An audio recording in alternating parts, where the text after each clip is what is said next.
Well, hello. If you watched the episode when we made the honey mead, you will have noticed some Dijons of wine in the background. Well, those Dijons have been there for nearly 8 weeks now.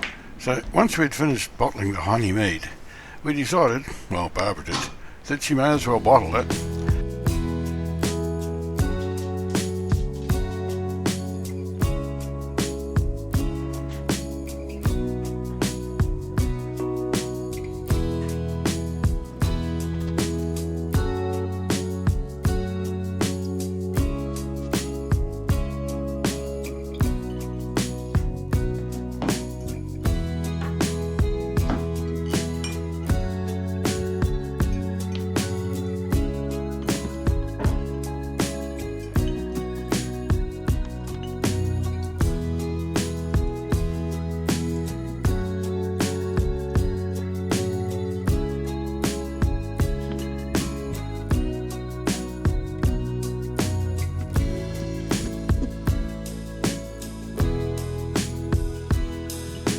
And then there's corking it.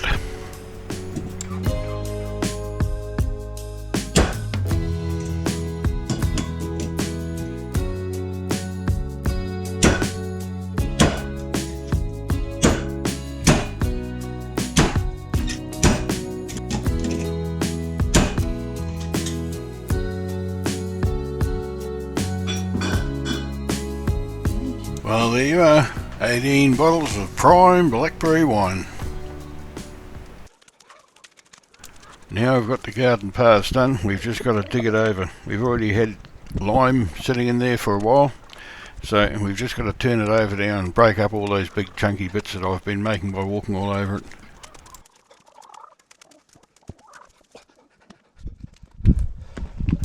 And that ground is not soft, because I've definitely been stamping all over it, I could tell.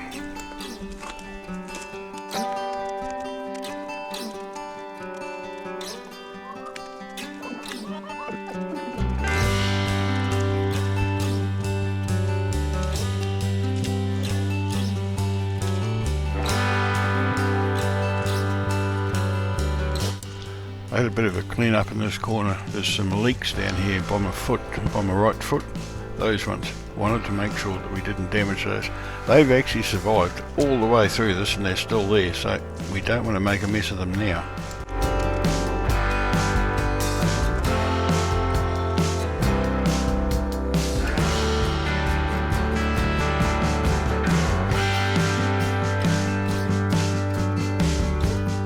Started the next garden, I thought I'd give a garden fork a go. I hadn't really liked it much before, I'd see if it was any better now. Nope, I'm afraid not.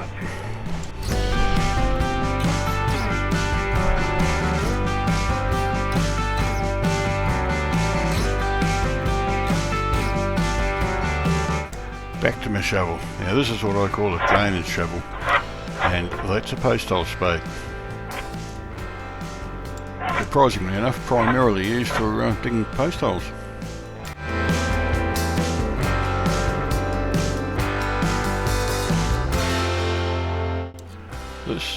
This could get old really quickly. It's not what you might call gentle labour. With this last bit done up here, the only bit left is the big bit in the middle of the garden, and I'm fairly confident that Barbara's going to beat me to that. Look at that, another possum out, middle of the day. There's just so many of them now, it's unreal. Well, anyway.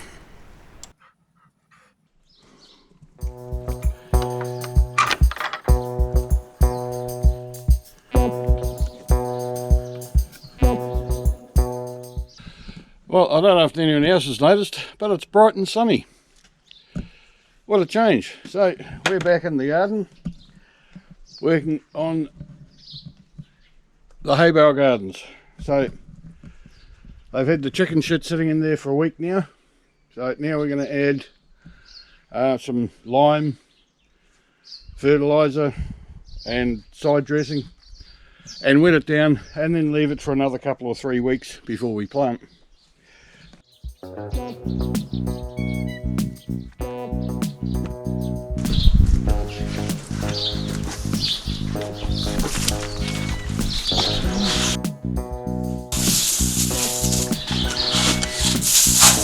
This is dolomite lime.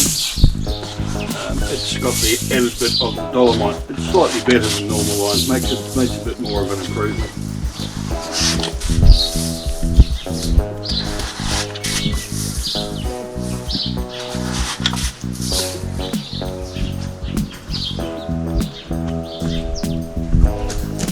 And then it's a liberal dosing of blood and bone.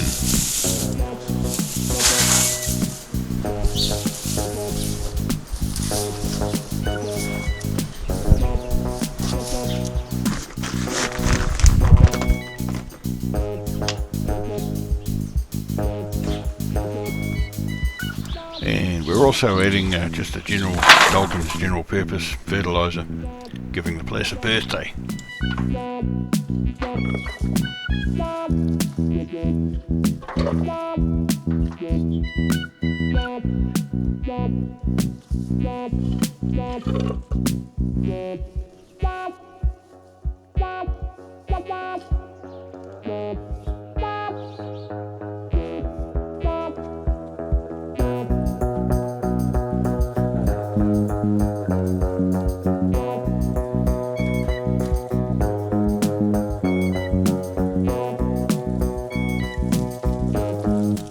If you'll notice here, it's just starting to rain, strange as it may seem, wintertime, New Zealand.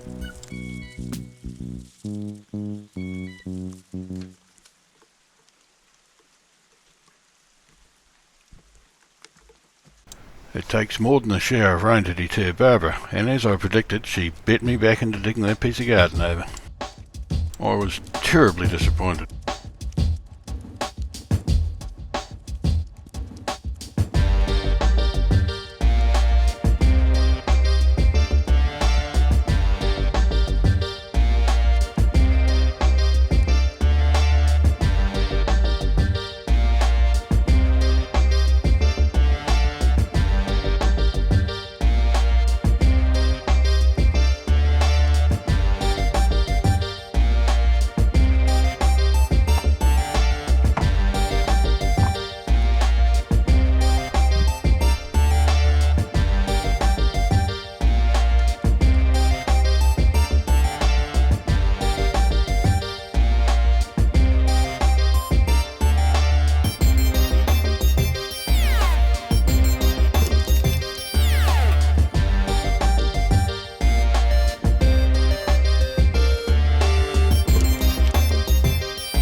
As we got near the front edge, we decided we may as well replace the punga log that was there with a piece of timber, tidy it up. It was the last piece that really needed it.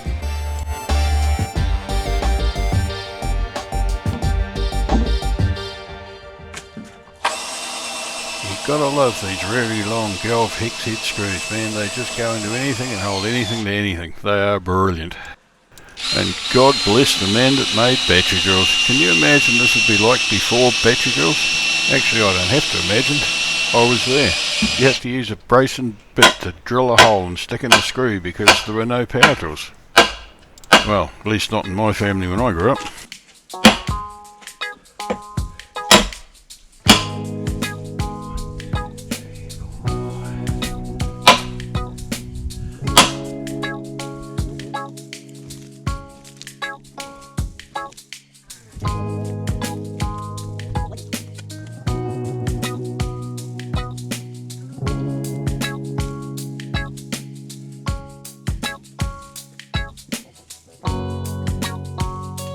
I'm going to have another crack at wetting down those hay bales. We don't want all that stuff to dry out. We want it to soak in and get in amongst the straw in there so that the plants can get at it later on.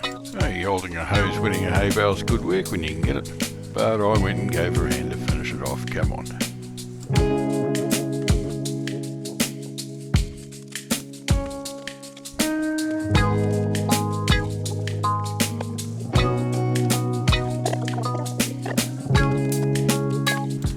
What do you reckon? That's pretty much it, really. She's all dug over. Needs another turn, of course, and planting, but that's it. She's a rebuilt veggie garden. Haven't seen any signs of any livestock in here yet. And I'll tell you what, those hay bales aren't half going to take off with all that food we've thrown in there. This ground is cold, and that really heats it up and makes the plants go. That whole place is getting a bit of a dress. Everything is going.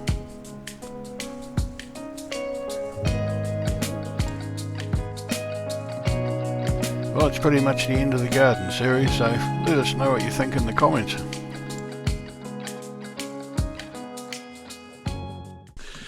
Now, if you've ever wondered where the water comes from, it goes in our two orange tanks, those red tanks by the veggie garden. This is where it is, down here. Now, we are approximately 150 metres away from the veggie garden, across the property. Right, and that is a pond that comes out of the ground, and that's actually got quite a lot of water in it, plenty for our needs.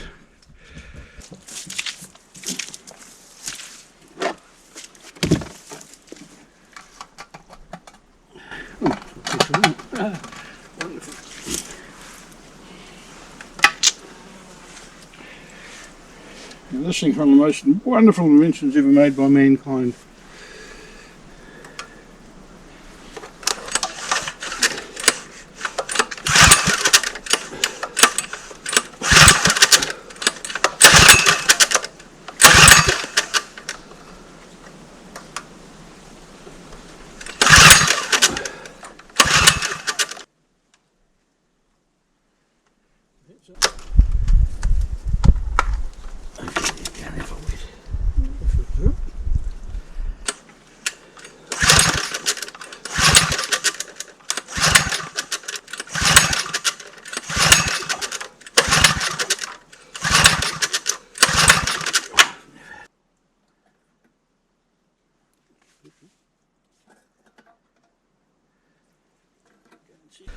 Come on, baby.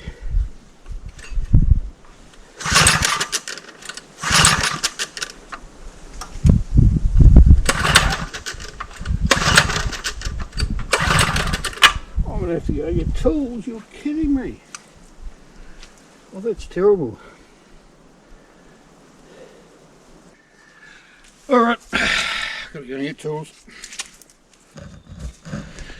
Well, as luck would have it, because I didn't put anything away, there's the box of the chainsaw, and it's got box spanners. Oh, look at that. Tube spanner. Yes, that'll do it. Cool. Alright. See, there is value in not putting things away.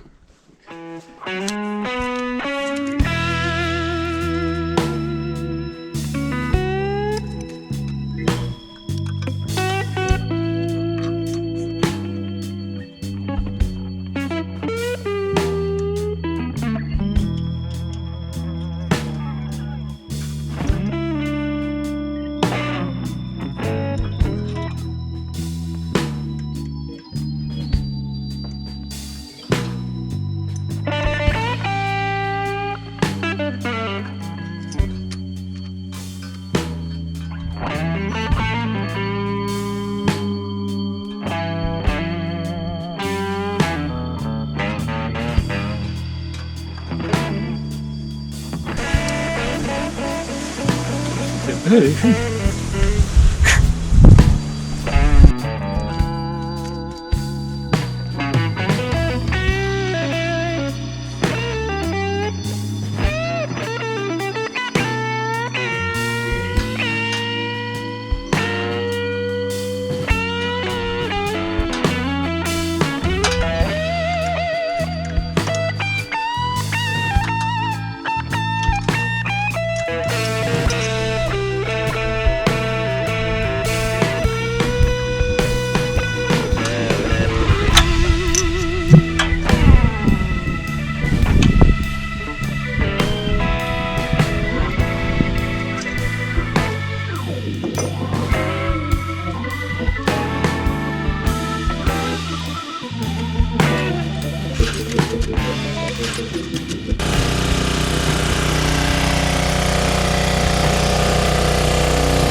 Alright, back to this little pump. When we first got here, about 9 years ago, we carved a track and just a walking track. We managed to make a walk through the bush down to just over here, and down here is a spring that comes out of the ground. So we dug a hole and I put that together and we carried it over and put it over there, and then ran the pipe across to where the orange tanks are. And the idea of that was it was only $200 odd, $180 or something. Landed in town from China. It's supposed to have 10 metres of head, so 30 feet of lift from here upwards. It'll lift 10 metres or 30 feet higher than this. And from here across to our tanks I sort of wandered and roughly.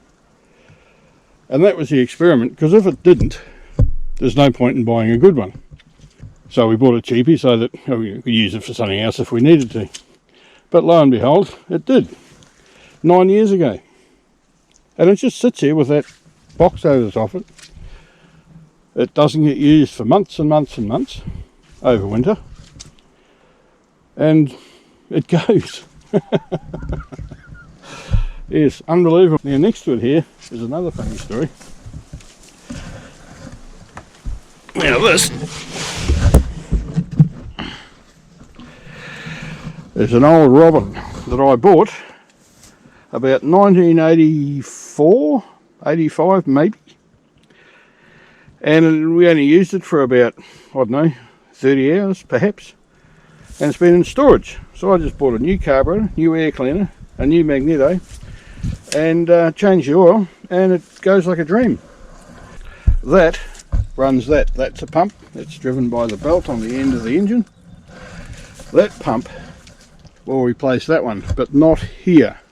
It has to go down to what we call the goldfish pond, because that's a bulldozer pump. That thing there, it's a Davies bulldozer pump. That will pump about 100 metres uphill, and that water down there is significantly better than this, because this water here is extremely high in iron. Now you can see over the far side there, the yellow, there's lots of it in here. It's a very, very, very high in iron, and we found that it stops germination in plants basically.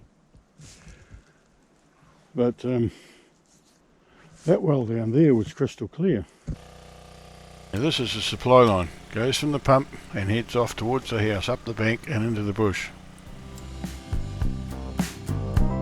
Across a small ridge, through amongst the trees,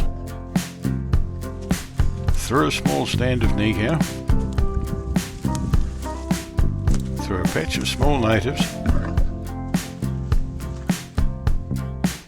and into the back of the food forest, where it goes all the way across to the two orange tanks.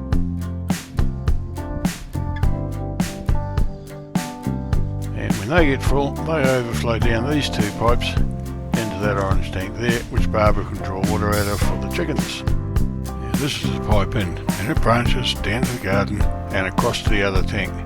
And on that pipe is also a T for a tap or a hose fitting. And and the one goes down to the garden is the one that we buried. This one here, it's now grown into the grapevine, so we couldn't put it on the ground. But it goes across there and down to the tap.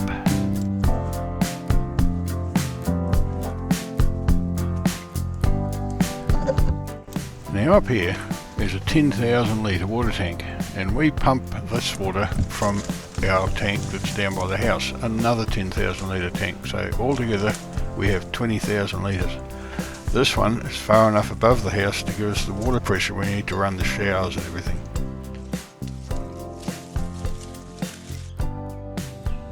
And that line there, that's the delivery line, that's a 50mm line.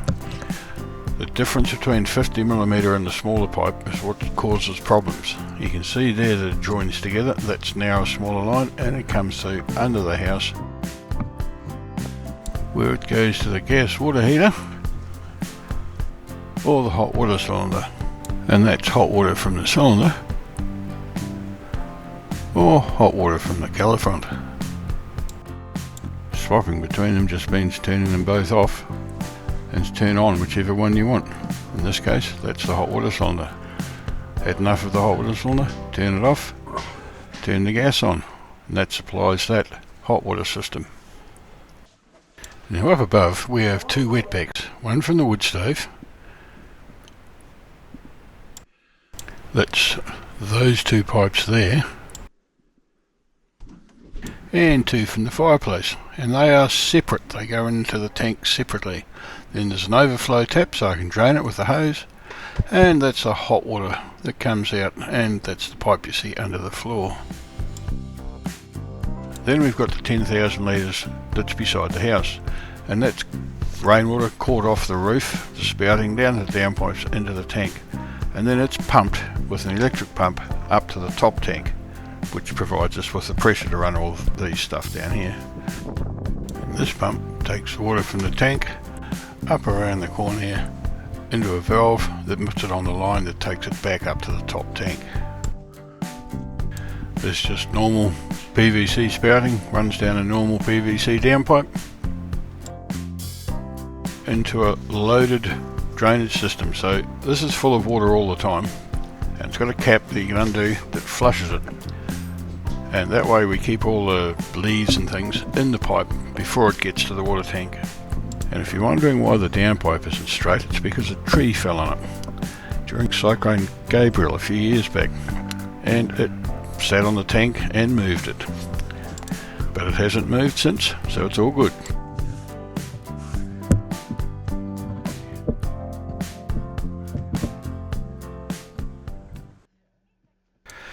So last night, Barbara got a phone call. A neighbour had rescued an abandoned feral baby goat, and did she want it? Well, anyone who knows Barbara knows that's a silly question. So, with thoughts of milk and cheese, we're off into town to get some baby goat gear. Nice to see the council doing some work on the road. First stop, farm supplies for baby goat food.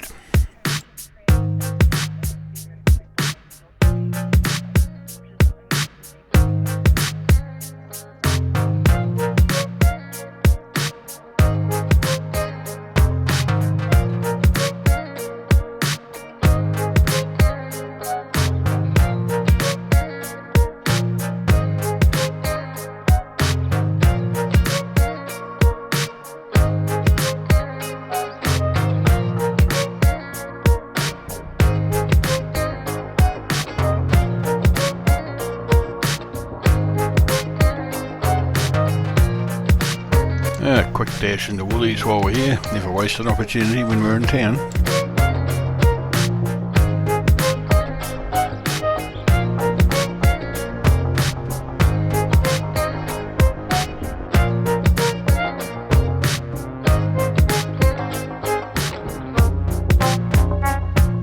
And the obligatory stop to a couple of coldies. I'm not too sure if this is trying to tell me something, but it's now heavily raining.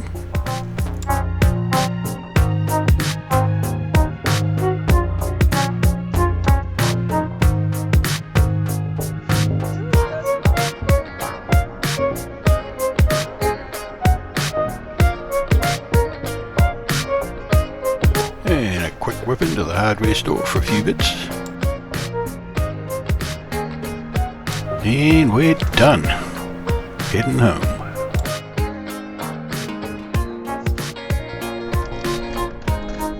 Actually, one more quick stop to make. This is the best burgers in Northern, man. Seriously. These are really good in here. Recommend them. And oh, look at that mower again. Still there.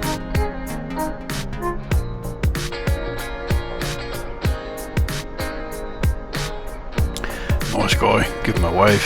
He must get sick of people on the road. Anyway, and that's us back home again. And never forget firewood. The weather forecast is actually for a dry, cold spell. Well, they got half right. So we just had a bit of a look around and gathered some windfall that we could find and cut it up into firewood for us. Get another 3 or 4 days out of that stuff.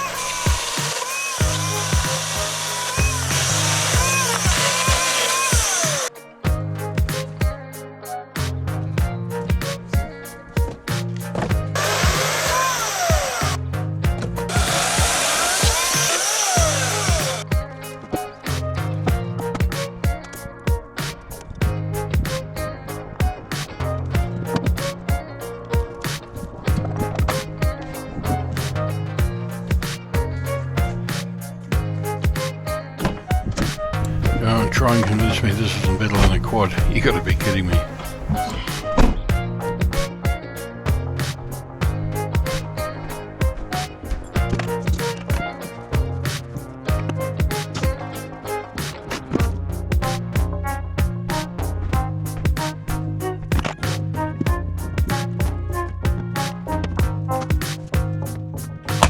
And never forget, you've got to have kindling. Every night, got to have kindling for the next fire.